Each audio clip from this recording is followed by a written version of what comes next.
Hello, welcome to Shad Life. We're going to talk about the punch today. What is a punch used for? Well, I mainly use it to get over features like this. This is pretty small, but it's still a wheel catcher, right? And so I'm going to talk about how to get over this. I have two different techniques. There's more of the beginner technique. So the beginner technique, you have to at least know how to lift your front wheel, pop up your front wheel. And you also need to be comfortable in your attack position. That's your comfortable foot forward, whatever that is, standing out of the saddle, preferably if you have a dropper with the seat down. And then you're ready to go. You should be really comfortable in that position and be able to pop your front wheel up, about yay high, and be comfortable doing that and be able to do it accurately and the timing is correct. Those are prerequisites for this skill. So once you have that skill down, you can come and try what is called the punch. And so I'll talk about the two techniques here. Let's go over the first one, the easier, more beginner style technique. So this little rock step is actually quite intimidating to a lot of people. This is at the beginning of Bison Run. It's the qualifier to get into the trail. So first things first, I talked about popping up the front wheel. So you'll want to approach, have your pedals level. You want your pedals level because you don't want one pedal down and one pedal up. And then you want to pop up your front wheel and place it right here. Once you're there, you can roll forward. And this is why you want to have your pedals level, because if your pedal's in the down position, it's going to hit the rock. So you definitely want your pedal to be level. So when you get to this rock, what you do is after you get your front wheel up there, when you come through here, to get your back wheel up, this is where the punch comes in. So you're standing in your attack position, soft knees, hinged forward, holding on. You want your elbows bent for this because you want to punch the bike forward. So right as your back wheel, of course, the pedals won't go back on you like that. When your back wheel gets there and you're coming over the rock, you want to punch your arms forward, and you kind of want to do, I talk about row, anti-row, having soft knees. As you punch the bike forward, your pedals are going to come up, so you're going to want to allow the back of the bike to come up. Are you coming down this way? No, I'm not. Oh. So basically roll up, pop up your front wheel, and when you get right here, punch the bike forward, which is basically the anti-roll. So you're punching forward on the bars, and I say punch because you want to do it like a punch. It's a quick jab.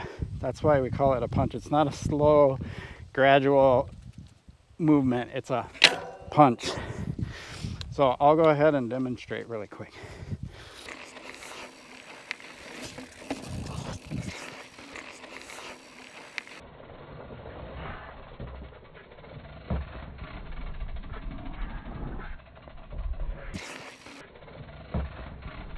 So one thing I really want you to notice in that video is I did not pedal at all. I kept the cranks, the pedals, parallel to the ground the entire time I did that maneuver. I did not need to pedal. Key is you need to have enough speed coming into it so you can do it. And if you do this correctly, you won't lose much speed going over this.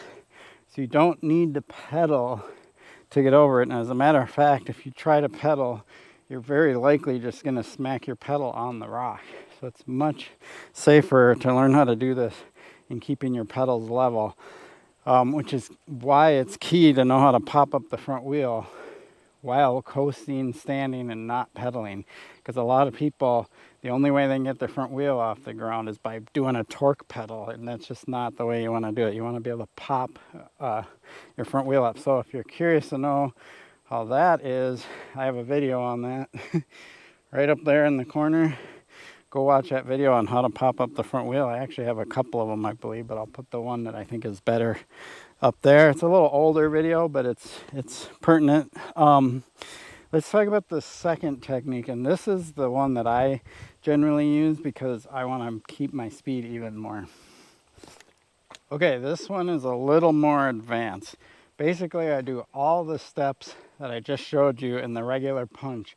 The only difference I do on this one, and the only reason I do it, is to maintain higher speed and keep my momentum up.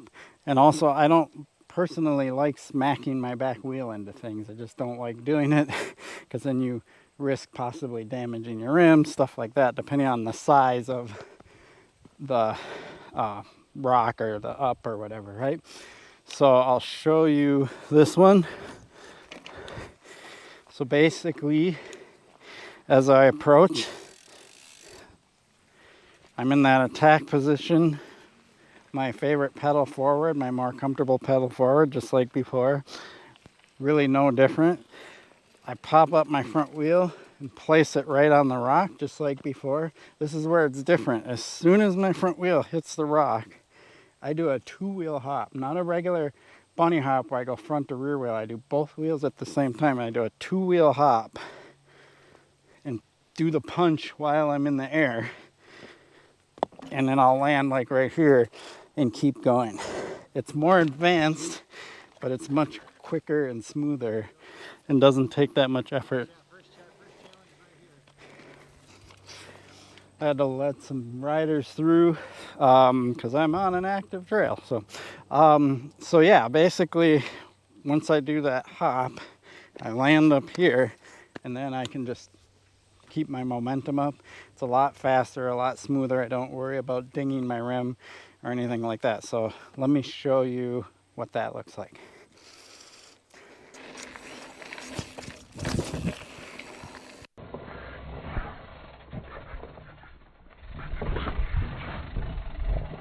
Well, I'm actually not sure if I lifted my front wheel or not. I at least probably unsuspended the fork some doing that, but this isn't quite big enough to where I had to really hop the bike that much. So I don't know if my front wheel came off the ground, and because I'm out here filming, I can't re-watch it as easily and notice it. So we'll see in the slow-mo.